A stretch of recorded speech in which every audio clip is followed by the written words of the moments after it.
Olá pessoas, esse é outro vídeo meu aqui na internet. Bom, esse vídeo aqui vai ser então um pouquinho diferente dos demais vídeos do canal, mas iguais a alguns outros, que vai ser um vídeo mais em que eu vou expor aqui algumas ideias sobre o universo literário machadiano, para que a gente possa entender direito o que é que eu estou chamando aqui de projeto literário do Machado. A minha intenção teria sido fazer esse vídeo que eu estou fazendo agora antes lá da ressurreição, mas como eu não tive tempo naquela época, eu resolvi fazer agora para a gente poder entender um pouquinho como é que se constitui a literatura do Machado. E por que eu estou fazendo esse vídeo agora?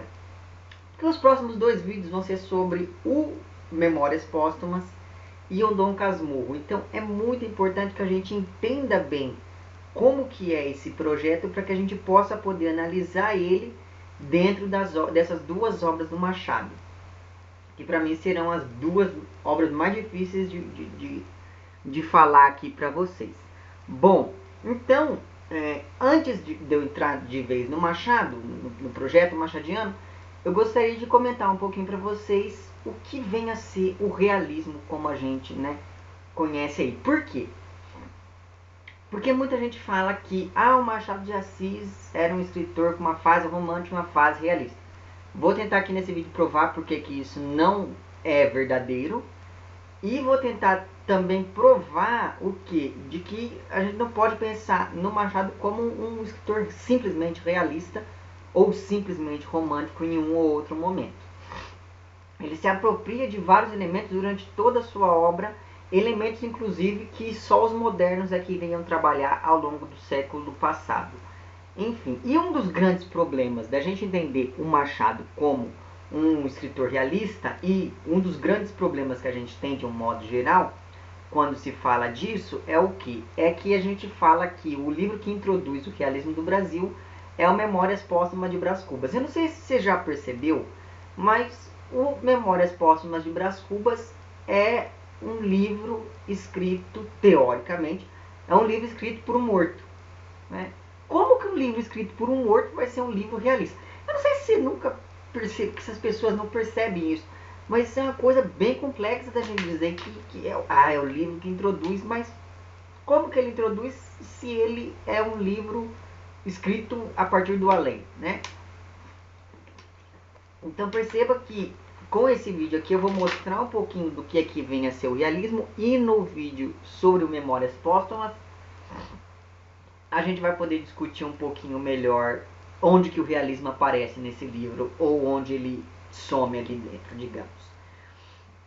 E para começar a falar sobre o realismo, eu vou ler aqui um trecho de uma conferência que o Eça de Queiroz, que foi um realista português, escreveu. Essa conferência ela sumiu, assim, a gente só tem um trecho do texto original, porque deu maior rolo na época dessa conferência, porque foi uma série, tivemos, acho que foi uns 3 ou 4 dias, com uma série de palestras sobre como modernizar a sociedade brasileira do fim do século XIX. A polícia não gostou, sentou o pau em todo mundo, e nisso o texto se perdeu, ficou por um bom tempo perdido, até que um jornalista encontrou ele, só que só encontrou um pedaço, e eu vou ler aqui esse texto, porque eu acho que esse pedacinho do texto, ele diz bastante do que vinha a ser o realismo. Esse texto é muito fácil de encontrar na internet, mas de qualquer modo eu deixo um link lá embaixo para que você o leia. Então, diz lá o Eça: o realismo é uma reação contra o romantismo. Vamos pegar essa. O realismo é uma reação contra o romantismo. Ele se constrói em contraposição ao modelo romântico, né? Aí continua essa. O romantismo era a apoteose do sentimento. O realismo é a anatomia do caráter. Então, vamos voltar. O realismo é uma reação contra o romantismo. Ele vai se construir em contraposição ao romantismo. E o romantismo era a apoteose do sentimento, sentimento oposto à racionalidade, né? O sentimento, digamos, ele vai hipervalorizar alguma coisa, enquanto a racionalidade vai ser neutra ou imparcial ali, de acordo com uma determinada situação. Então, o romantismo era a apoteose do sentimento. O realismo é a anatomia do caráter. É interessante essa palavra anatomia, né? Porque ela demonstra o quê? Uma preocupação em dar um certo caráter científico para a obra de arte. Por quê? A gente tem que pensar o seguinte. Com a consolidação do capitalismo lá no século XIX, o que acontece? Acontece que o desenvolvimento científico começa a crescer muito, né? Porque a ciência busca formas e métodos de tentar auxiliar a sociedade capitalista. Então, há um crescimento espantoso da ciência. Por conta disso, o que acontece? E por conta de uma série de correntes filosóficas que nascem dessa questão toda, sobretudo o positivismo lá do Comte, o que acontece? As pessoas passaram a apostar muito na ciência. Por quê? Porque a ciência seria o quê? Uma maneira racional de explicar o mundo e a sociedade. Então se percebe aí que o quê? Que a ciência ela vai ser muito benquista, digamos assim, nessa segunda metade, sobretudo a partir da segunda metade do século XX, né? Mais as filosofias e tudo mais. Bom, então por conta disso a gente sabe então que só nessas primeiras duas frases a gente já sabe o seguinte, que o realismo é uma maneira de contrapor o romantismo. O romantismo era a apoteose do sentimento, da subjetividade, enquanto que o realismo é justamente o que? A anatomia do caráter, ou seja, ele se constrói como um movimento literário com caráter científico, ou tão científico quanto pode ser um movimento literário. E o interessante é o seguinte, que se o realismo é uma oposição ao romantismo, ele na verdade é o quê? É uma recusa da realidade subjetiva romântica, né? Porque os românticos, eu acho que você lembra que você estudou isso na escola, então não vou entrar em muito detalhe. Mas os românticos, eles o quê? Eles entendiam a realidade de uma forma totalmente subjetiva. Portanto, se o cara tá triste, tá chovendo. Se o cara tá com medo, raios e relâmpagos. Se o cara tá alegre, o tempo tá lindo. Etc, etc. Então, você percebe que o quê? Que é uma realidade subjetiva que tem a ver muito com a relação do eu com o mundo. Quando você recusa isso, você está recusando o quê? A subjetividade do indivíduo. Então, o realismo, grosso modo, ele vai tentar justamente o quê? Ele vai tentar entender a obra de uma maneira muito objetiva, ao contrário de toda a subjetividade do romantismo. Só que com isso, as pessoas não levavam em conta que o quê? Que a obra de arte é fruto da subjetividade do escritor. Tem o mundo, né? Tem essa garrafa no mundo e tem como eu descrevo essa garrafa. Eu posso descrever essa garrafa de um jeito, você pode descrever essa garrafa de outro jeito, a sua mãe de outra maneira e assim por diante. Então você percebe que eles não levavam isso em conta, que por mais real que seja uma obra de arte, ela ainda vai ser fruto da representação. Representação, lembra lá o meu vídeo lá atrás sobre a mímese e verossimilhança do Aristóteles? Vou deixar o link para aquele vídeo lá embaixo. Então o que? A literatura é, antes de mais nada, ou antes de tudo, né, uma maneira de representação da realidade, por mais próxima dessa realidade que ela seja. Mas voltamos lá então ao essa. O realismo é a crítica do homem. É a arte que nos pinta aos nossos próprios olhos para nos conhecermos, para que saibamos se somos verdadeiros ou falsos e para condenar o que houve de mal na nossa sociedade. Vamos pegar essa última. Para condenar o que houve de mal na nossa sociedade. Então, esse texto do essa, a gente já fica sabendo que o realismo é uma maneira de contraposição ao romantismo. é uma contraposição à subjetividade, é uma corrente literária que busca ter um rigor científico, e ele vai ser o quê? Ele vai criticar a nossa sociedade, ele vai condenar o que houve de mal na nossa sociedade. Então perceba que esses são os 4 pilares do realismo, né? Essa vai ser a matéria que o realismo vai tratar ao longo dos seus livros. Pois bem, ora, por conta desses 4 elementos que compõem aí um texto realista, o que? A expectativa de representação da realidade, né? Digamos, tem aqui essa garrafa. O que se espera quando eu sou um escritor realista? Se espera que ao representar essa garrafa, ao descrever essa garrafa, eu seja o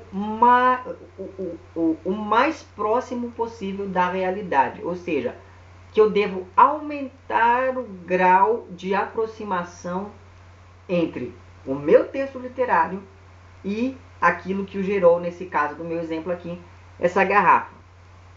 E mais do que tudo, justamente por conta desse rigor científico, essa aproximação que existe entre o texto literário e o objeto descrito aqui no mundo, por esse rigor científico, isso não pode ser idealizado. Eu não posso olhar e falar o seguinte: esta garrafa de água me lembra, não sei lá, o refratário divino. Eu não posso fazer isso, porque isso está passando pela minha subjetividade, teoricamente. Então, eu tenho que ser mais objetivo possível na hora de descrever aqui essa garrafa, né? Isso vai o quê? Isso vai gerar uma visão do mundo enquanto um objeto que deve ser enxergado racionalmente. Eu só devo enxergar essa garrafa de maneira racional. Eu não posso pensar no que essa garrafa me remete. Eu tenho que enxergar na garrafa nada mais, nada menos do que uma garrafa, né? E justamente essa visão essa visão racional do mundo, essa visão de tentar ver o mundo de maneira pura e simplesmente racional, vai gerar talvez a maior característica estrutural do realismo, que é justamente o descritivismo. Para que eu possa fazer com que meu texto seja o mais parecido possível com o mundo real, esse meu texto tem que ter um maior número de descrições sobre o mundo real, para que eles dois sejam quase a mesma coisa ali. Qual que é o problema disso tudo? O problema disso tudo é que quando a gente chega no Machado de Assis, né, já trazendo aqui um pouquinho para a discussão que a gente vai levantar, a gente não pode ver ele como totalmente realista, porque se você pega lá um texto do Machado de Assis e lê, ele não descreve muita coisa. Ele não descreve a sala, a escada, a coisa. Não, ele não descreve nada disso. Ele simplesmente vai fazer o quê? Ele vai descrever a psique da personagem, né? Ele não vai descrever o espaço social, mas sim os seres sociais. O que importa para o Machado não é o espaço. O tempo que ele gasta com o espaço é ínfimo, enquanto que o tempo em que ele gasta para descrever o que vai na cabeça dos personagens é muito amplo. Então a gente percebe que há essa contraposição entre o Machado e o movimento realista. Mas se não bastasse tudo isso, aqui nessa minha obra completa do Machado, esse daqui é o volume 3 que eu tenho nas mãos agora, tem uma crítica ao Eça de Queiroz. Quando o Eça lançou lá o Primo Basílio, o Machado escreveu uma crítica muito interessante, é uma crítica um pouco comprida, ela tem umas 10 páginas nessa minha edição aqui. Se eu encontrar na internet, eu vou deixar o link lá embaixo para que você leia. E nessa crítica, ele vai dizer o quê? Ele vai dizer, basicamente, que o Eça de Queiroz e os realistas e naturalistas, que por enquanto a gente vai entender como uma coisa só, que o Eça de Queiroz e os realistas e os naturalistas, eles vão fazer aquilo que o Machado vai chamar de literatura de inventário. Vou ler aqui um trecho desse texto que o Machado escreveu. Pois que haveria de fazer a maioria, se não admirar a fidelidade de um autor que não esquece nada e não oculta nada? Porque a nova poética é isso, e só chegará à perfeição no dia em que nos disser o número exato dos fios de que se compõe um lenço de cambraia ou um esfregão de cozinha.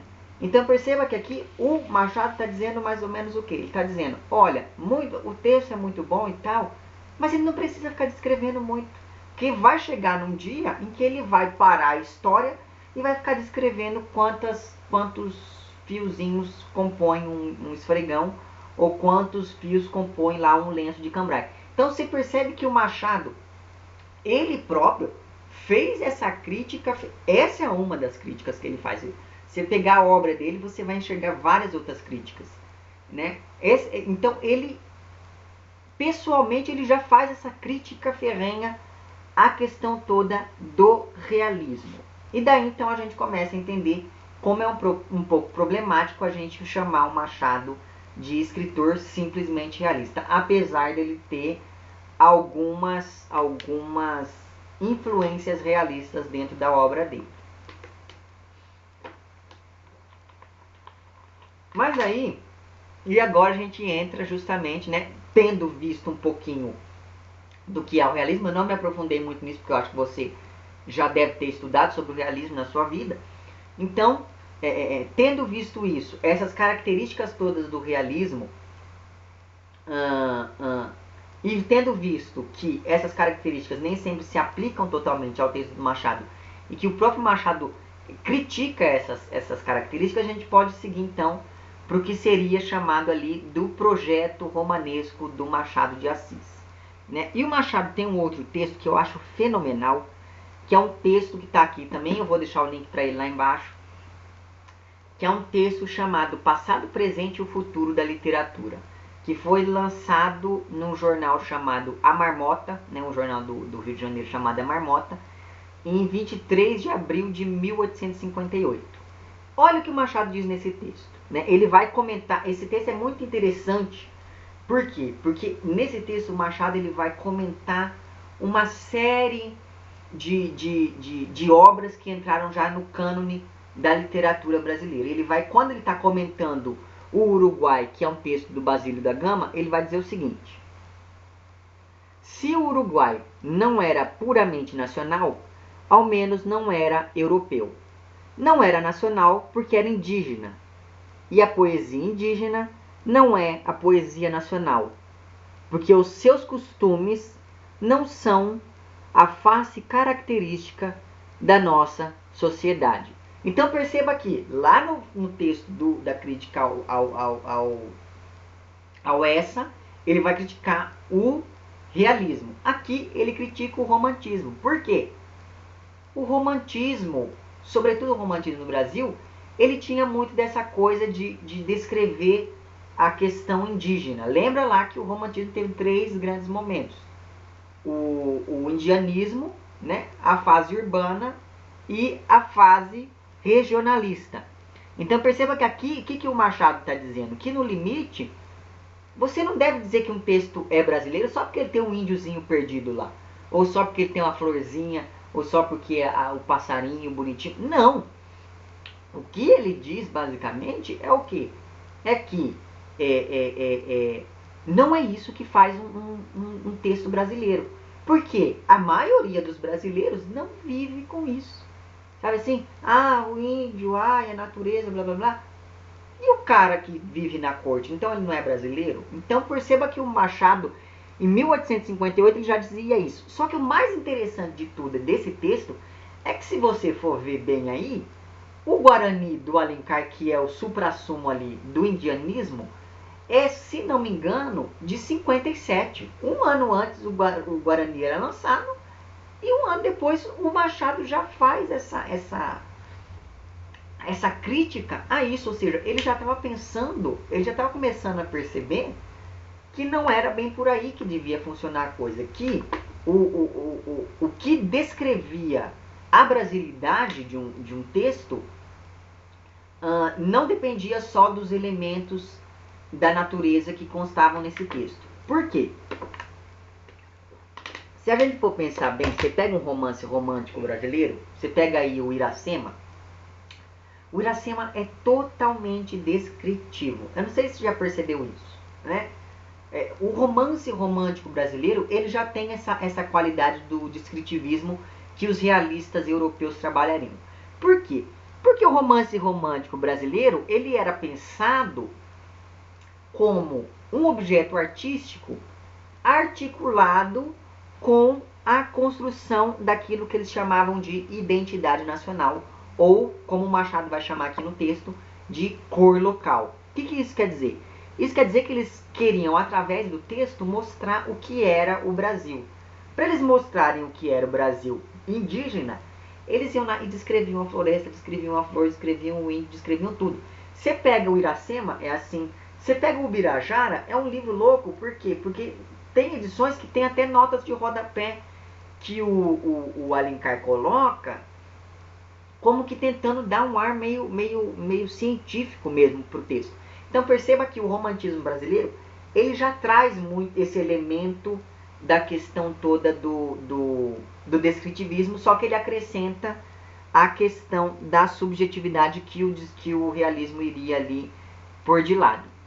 Por causa disso, né, por conta dessa tentativa de construir uma identidade nacional para o texto, de mostrar através do texto o que era o Brasil, existe esse excesso de descrição, né, nesses romances, e existe o quê? Existe aquilo que, se não me engano, é Antônio Cândido, que vai chamar de ânsia topográfica, que é aquela divisão que eu já comentei aqui com vocês, do romance indianista,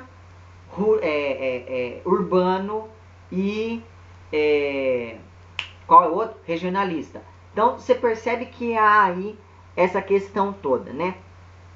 E o mais importante de tudo é que o romance brasileiro, ele não vai trabalhar com a questão das tensões sociais, porque o romantismo em outros países, ele, sobretudo se você for pensar na Alemanha, por exemplo, ele vai trabalhar toda essa questão da tensão social gerada a partir do capitalismo.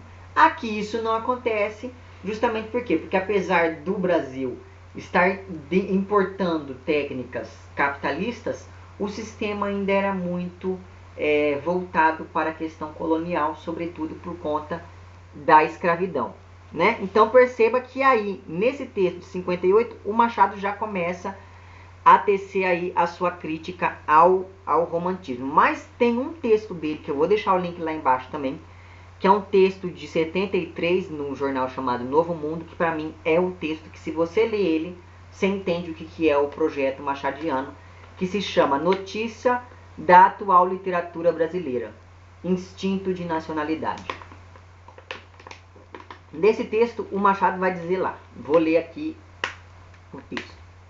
Quem examina a atual literatura brasileira, reconhece-lhe hoje, como primeiro traço, certo instinto de nacionalidade. Aí, mais para frente, ele vai dizer: é certo que a civilização brasileira não está ligada ao elemento indiano, ou indígena, como a gente diz hoje em dia, né? Nem dele recebe influxo algum. E isso basta para não ir buscar entre as tribos os títulos da nossa personalidade literária.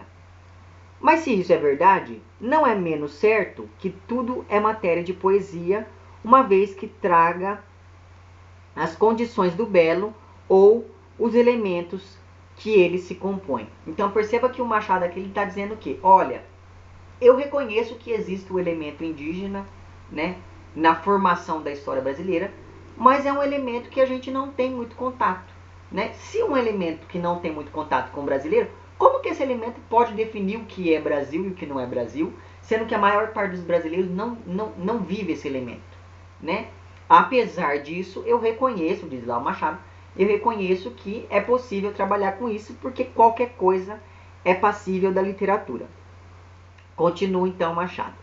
Devo acrescentar que nesse ponto manifesta-se às vezes uma opinião que tenho por errônea. É que só se reconhece espírito nacional nas obras que tenham que tratam de assunto local, doutrina que, a ser exata, limitaria os cabedais da nossa literatura nacional. Vamos pegar isso daqui, ó. Só se reconhece espírito nacional nas obras que tratam de assunto local. O que o Machado está dizendo aqui? Está dizendo que o quê? Que quando o escritor ia escrever alguma coisa que não tivesse índiozinho, ou que não tivesse corte, ou que não tivesse questões regionalistas, as pessoas criticavam como se não fosse nacional. E daí ele vai dizer, basicamente, na continuação desse texto, ele vai dizer uma coisa muito interessante, que é o quê? Que o texto nacional não vai ser nacional só porque existe o índiozinho, a florzinha, ou o cavalinho e coisas do tipo. Ele vai ser nacional porque ele deve demonstrar para o mundo qual é a visão que o brasileiro tem do mundo. E ele vai usar aí como exemplo o Shakespeare. Se você for pegar lá Romeu e Julieta, Hamlet e várias outras peças o Hamlet se passa na Dinamarca. Isso não faz com que o Shakespeare seja um escritor dinamarquês. Por quê? Porque é a visão que o inglês tem da sociedade dinamarquesa. Então, o Machado, nesse texto, ele vai defender o quê? Que o que compõe e o que define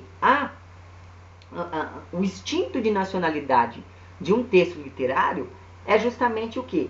O modo como ele apresenta a visão do brasileiro sobre a sua sociedade. E é aí que ele vai começar a construir, então, o projeto dele, em contraposição a alguns ideais românticos, como esses, e em contraposição aos ideais realistas. E daí, seguindo, ele vai dizer uma das partes do texto que eu mais adoro, que ele vai dizer o seguinte: não há dúvida que uma literatura, sobretudo uma literatura nascente, deve principalmente alimentar-se dos aspectos que lhe oferece a sua região. Mas não estabelecemos doutrinas tão absolutas que a empobreçam. Não estabeleçamos doutrinas tão absolutas que a empobreçam. O que se deve exigir do escritor, antes de tudo, e aí vem a coisa fenomenal, é certo sentimento íntimo que o torna homem do seu tempo e do seu país, ainda quando trate de assuntos remotos no tempo e no espaço. Então aqui ele está dizendo o quê? O escritor não deve ficar olhando para a florzinha, para o índiozinho, para a coisinha. Ele pode, mas não deve, porque isso é muito limitador. O que ele deve apresentar na sua obra é o quê? É isso que o Machado vai chamar de sentimento íntimo que o torne um homem do seu tempo e do seu espaço. Nem que para isso ele tenha que falar de uma história que não se passe no seu país, mas que demonstre, dentro dessa história, qual é a visão que o escritor tem dessa sociedade da qual ele faz parte. Desse modo, então, o Machado ele vai se contrapor tanto ao realismo quanto ao romantismo. E para isso ele vai, então, criar isso que a gente está chamando aqui nesses vídeos de projeto literário, que vai crescendo de um livro ao outro. Ele não começa em um livro determinado. Ele vai evoluindo de livro a livro e ele vai alcançar o seu ápice lá nos últimos livros, mas vai ter a questão da viravolta machadiana a partir do Memórias Póstumas, que eu vou comentar no próximo vídeo. Quais são esse projeto é colocado em um tripé? Qual é essas colunas que erigem esse projeto machadiano? Primeiro ponto: a crítica ao modelo romântico. Como que o Machado vai criticar o modelo romântico? Através de uma mudança na estrutura interna do livro. E qual é essa mudança na estrutura interna? É a mudança do narrador. Então, o que vai acontecer? O narrador vai estar sempre o quê? Ele vai estar sempre interferindo na narrativa. Mas ele não vai só interferir. Ele vai influenciar a leitura que o leitor vai ter do livro. É o que acontece, sobretudo, lá no Dom Casmurro. Então, através dessa interlocução com o leitor, o narrador, interlocução essa que vai vir lá das crônicas do Machado. Machado foi um excelente cronista. E nas crônicas há essa questão da interlocução com o leitor que o Machado vai trazer para o romance dele. Então, através dessa interlocução, ele vai fazer aquilo que a crítica chama de pedagogia do leitor, que é justamente ensinar um leitor que até então era acostumado a ler livros românticos, a ler um livro realista ou um livro moderno. Enfim. O segundo ponto principal é a questão da crítica social. Mas o Machado não vai fazer essa crítica social através da descrição do espaço. Ele vai fazer essa crítica social através, sobretudo, da ironia. Então ele vai ironizar bastante. É daí que vem a questão da ironia machadiana. E o terceiro ponto principal desse projeto é justamente o que? O Machado ele vai desviar o foco do espaço para o personagem, que é aquilo que eu já falei para você. Ele vai achar o quê? Ele vai descrever não o espaço social, mas sim os seres sociais. Por quê? Porque ele acredita que a brasilidade de um texto está na maneira como esses personagens enxergam ali e demonstram a sua visão acerca da nossa sociedade. Então você perceba que com esse vídeo eu tentei fazer o quê? Eu tentei mostrar para você o que é o realismo, lá para o S. de Queiroz, como o Machado critica o realismo, né? Aí eu tentei mostrar um pouquinho do que é o romantismo, como o Machado critica esse romantismo e como a partir dessas críticas ele vai criar ali, né, um texto, uma técnica literária muito interessante nos seus textos, que é isso que a gente está chamando de projeto literário.